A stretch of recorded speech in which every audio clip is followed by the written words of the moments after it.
స్వచ్ఛమైన నాణ్యమైన గౌదర్పార్ పూజా ఉత్పత్తులు www.gaudarpar.com ద్వారా ఆన్లైన్ లో ఆర్డర్ చేయండి. మీ ఇంటిని దేవాలయంగా మార్చుకోండి. నమస్కారం, వెల్కమ్ టు సుమన్ టీవీ. నేను గీతాంజలి. ఆగస్టు 17వ తారీఖున శని త్రయోదశి తిథి ఉందండి. ఈ నేపథ్యంలో మనందరం శనీశ్వరుడి ఆలయానికి వెళ్తూ ఉంటాము, వెళ్ళి అక్కడ అభిషేకాలు చేస్తాం. అయితే మన జాతకాల్లో కూడా ఆ శని ప్రభావం ఉంటుంది, వివిధ రూపాల్లో ఉంటుంది. అంటే ఒకటి అష్టమ శని కావచ్చు, అర్ధాష్టమ శని కానీ, కంటక శని, ఏలినాటి శని కానీ. ఇలా జాతకం ప్రకారంగా చూసుకుంటే 12 రాశుల్లో ఎవరు ఏ విధమైన ప్రభావాన్ని ఎదుర్కొంటారు, వారు ఎటువంటి పరిహారాలు చేసుకోవాలో తెలుసుకుందాం. వివరించేందుకు ప్రస్తుతం మనతో పాటు ప్రముఖ జ్యోతిష్యులు బ్రహ్మశ్రీ నందివట్ల శ్రీహరి శర్మ గురువు గారు ఉన్నారు. వారితో మాట్లాడదాం. గురుగారు నమస్కారం అండి. వాగర్థావివ సంపృక్తౌ వాగర్థ ప్రతిపత్తయే జగతః పితరౌ వందే పార్వతీ పరమేశ్వరౌ. సదాశివ సమారంభాం శంకరాచార్య మధ్యమాం అస్మదాచార్య పర్యంతం వందే గురు పరంపరాం. ఆదిత్యాయ చ సోమాయ మంగళాయ బుధాయ చ గురు శుక్ర శనిభ్యశ్చ రాహవే కేతవే నమః. శృంగేరి పీఠాధిపతులకి, కంచి పీఠాధిపతులకి నమస్కారములు తెలియజేసుకుంటూ కార్యక్రమాన్ని ప్రారంభిద్దాం. గురుగారు, ఆగస్టు 17వ తారీఖు శని త్రయోదశి నేపథ్యంలో ద్వాదశ రాశుల్లో ఏ రాశి వారు ఎటువంటి శని ప్రభావాలు ఎదుర్కొంటున్నారు, వారు చేసుకోవాల్సిన పరిహారాలు ఏమిటి వివరిస్తారా? వీక్షించేటువంటి ప్రేక్షకులు కూడా గమనించుకోవాల్సిన అంశం ఏంటంటే, శని ప్రస్తుతం కుంభరాశిలో సంచారం చేస్తున్నటువంటి కారణం చేత వృషభ రాశి వారికి కంటక శని దోషము, అలాగే కర్కాటక రాశి వారికి అష్టమ శని దోషము, వృశ్చిక రాశి వారికి అర్ధాష్టమ శని దోషము, మకర కుంభ మీన రాశుల వారికి ఏలిన నాటి శని దోషము, అలాగే మిథున తులా రాశి వారికి యోగ శని దోషము, మరియు సింహరాశి వారికి దాంపత్య శని దోషము, భాగస్వామ్య శని దోష ప్రభావం అనేటువంటిది ఏర్పడుతుంది. కాబట్టి ఈ రాశిలో జన్మించినటువంటి వారు కాస్త జాగ్రత్తలు పాటించినట్లయితే చాలా వరకు మంచి ఫలితాలు పొందుతారని చెప్పవచ్చు. అయితే వృశ్చిక రాశి వారికి అర్ధాష్టమ శని అన్నారండి. అర్ధాష్టమ శని అంటే అసలు ఏమిటి, జ్యోతిష శాస్త్రం ఏం చెబుతోంది? మనకు అర్ధాష్టమం అని అంటే, అష్టమం అంటే 8 కదమ్మా, అర్ధాష్టమం అంటే అందులో సగం అంటే 4వది. చాలా మంది ఏమనుకుంటారంటే అష్టమ శని దోషమే చాలా గొప్పదైనటువంటిది, కానీ అందులో సగం కాదా, ఇంకా చాలా మటుకు బాధలు సగం తగ్గుతాయేమో అనుకుంటారు. కానీ ఉన్న అన్ని శని దోషాలలోకెల్లా ప్రభావవంతమైంది ఏంటంటే అర్ధాష్టమ శని దోషమే. ఎందుకంటే చతుర్థ స్థానంలో శని సంచారం చేస్తున్నాడు, పాపగ్రహమైనటువంటి. అయితే పాపగ్రహాలైనటువంటి రవి, కుజ, శని, రాహు, కేతువులు తాము సంచరిస్తున్నటువంటి రాశిలో కంటే కూడా తాము ఏ యొక్క రాశిని, ఏ భావాన్ని వీక్షిస్తాయో ఆ భావాలని ప్రభావితం చేస్తాయి. కాబట్టి వృశ్చిక రాశి వారికి సంబంధించి శని చతుర్థ స్థానంలో ఉండి అర్ధాష్టమ శని దోషాన్ని కలగచేస్తూ షష్టమ స్థానాన్ని వీక్షణ చేస్తున్నాడు, దశమ స్థానాన్ని వీక్షణ చేస్తున్నాడు, మరియు రాశిని వీక్షణ చేస్తున్నాడు. ఇక జన్మరాశి అని అంటే ఏంటంటే అన్ని రకాలైనటువంటి యోగాల్ని పొందేటువంటిది రాశి కానీ జన్మ లగ్నం కానీ, దీన్ని బట్టే మనం చెప్తాం. కాబట్టి సంతృప్తి, సంతోషకరమైనటువంటి స్థితిని సూచించేటువంటిది జన్మరాశి, అన్ని రకాలైనటువంటి యోగాలు, భోగాలు, మంచి చెడు అన్ని కూడా. కాబట్టి ఈ యొక్క ప్రభావము వృశ్చిక రాశి మీదనే శని ప్రభావం అనేటువంటిది ఉంది. పైగా షష్టమం ఏం చెప్తుందమ్మా? రుణస్థానము, రోగస్థానము, శత్రుస్థానము, క్యాపబిలిటీ, కెపాసిటీ అనగా సామర్థ్యాన్ని సూచిస్తుంది, పోటీ తత్వాన్ని సూచిస్తుంది.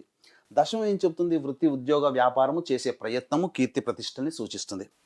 కాబట్టి చూసుకున్నట్లయితే కంటక శని దోషము 10th హౌస్తో ఎఫెక్ట్ అయింది, అష్టమ శని దోషము 10th హౌస్తో ఎఫెక్ట్ అయింది, అర్ధాష్టమ శని దోషం కూడా 10th హౌస్ ఎఫెక్ట్ అయింది. అంటే ఏంటి 10th హౌస్ అంటే మనిషి చేసే ప్రతి ప్రయత్నము అని అర్థం.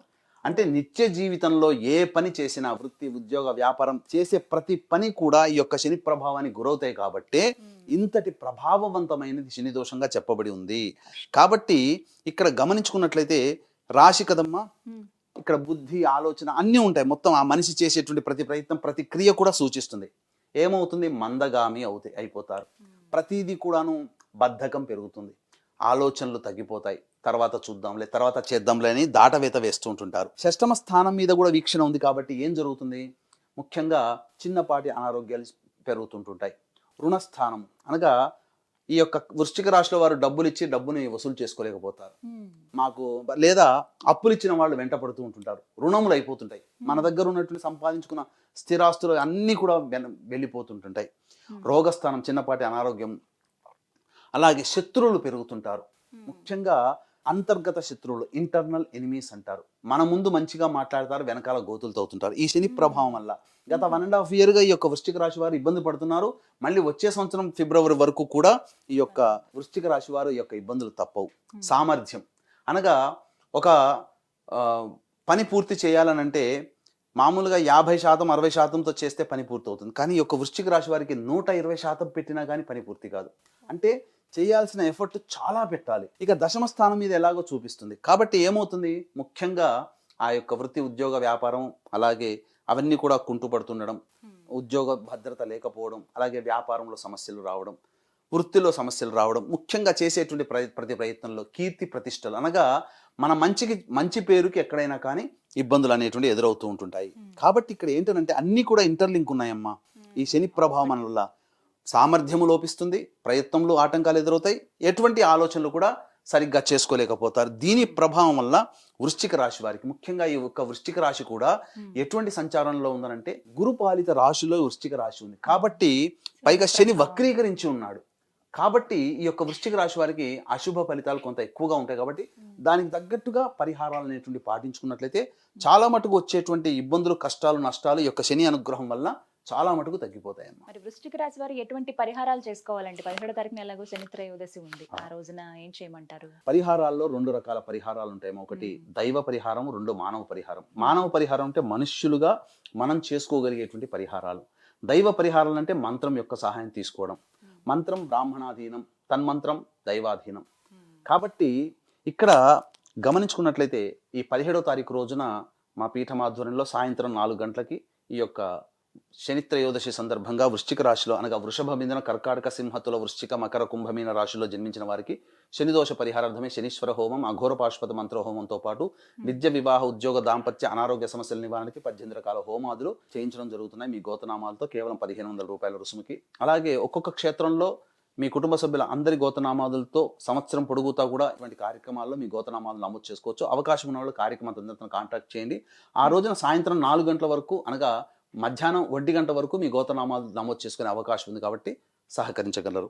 ఇక సంబంధించినటువంటి వృశ్చిక రాశిలో ఏ నక్షత్రాలు ఉంటాయంటే విశాఖ 4వ పాదం, అలాగే అనురాధ 4 పాదాలు, జ్యేష్ఠ 4 పాదాలు ఉంటాయి. కాబట్టి విశాఖ, అనురాధ, జ్యేష్ఠ నక్షత్రంలో జన్మించిన వారు, వృశ్చిక రాశిలో జన్మించినటువంటి వారు ప్రధానంగా శివాలయము, అలాగే రావి చెట్టు, నవగ్రహాలు లేదా శివాలయము, నవగ్రహాలు ఉన్నటువంటి దేవాలయానికి చేరుకోవాలి. ఆ రోజున ఉదయం 8:03 వరకు ద్వాదశి తిథి ఉంది. అలాగే 7:52 వరకు ఈ యొక్క దుర్ముహూర్తం అనేటువంటిది ఉంటుంది శనివారం రోజున. కాబట్టి కాలకృత్యాదులన్నీ 8:15 లోపల పూర్తి చేసుకొని 8:30 కల్లా దేవాలయానికి చేరుకొని రావి చెట్టు చుట్టూ శివాయ నమః అంటూ 27 ప్రదక్షిణలు చేసి ఉత్తరం వైపు ఫేస్ పెట్టి శివ అష్టోత్తరం 3 సార్లు పారాయణం చేయాలి.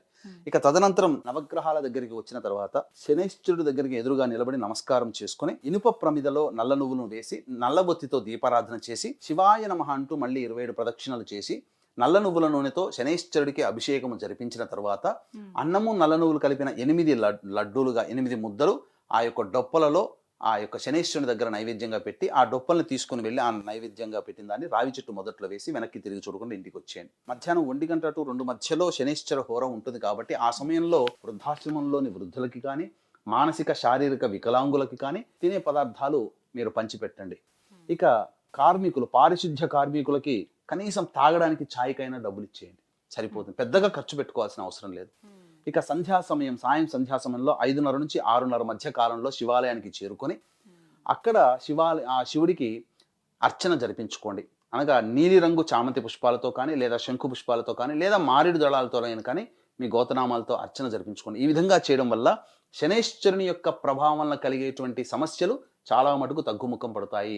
ఒక వర్షం వస్తున్నప్పుడో, ఎండ వస్తున్నప్పుడో మన పనులు ఆపుకోలేకుండా గొడుగు సహాయంతో ఏ విధంగా మన పనులు పూర్తి చేసుకుంటామో మనకు వచ్చేటువంటి సమస్యలు, కష్టాలు కూడా శనైశ్వరుని అనుగ్రహం వలన మనం తొలగించుకుంటున్నాం. ఎలా తొలగించుకుంటామంటే ఆ కష్టాలు, సమస్యలు తగ్గవు, కానీ వాటి నుంచి వచ్చే బాధలు మనల్ని ఇబ్బంది పెట్టకుండా ఆ సమస్యలు దూరం అవుతాయని చెప్పవచ్చు. ద్వాదశ రాశిలో ఉన్నటువంటి వృశ్చిక రాశి వారు అర్ధాష్టమ శని ఎదుర్కొంటున్నారు. ఆ ప్రభావం తగ్గాలంటే 17వ తారీఖున ఎటువంటి పరిహారాలు చేసుకోవాలో చాలా చక్కగా వివరించారు గురుగారు. ధన్యవాదాలండి. సర్వం శ్రీ ఉమామహేశ్వర పరబ్రహ్మార్పణమస్తు.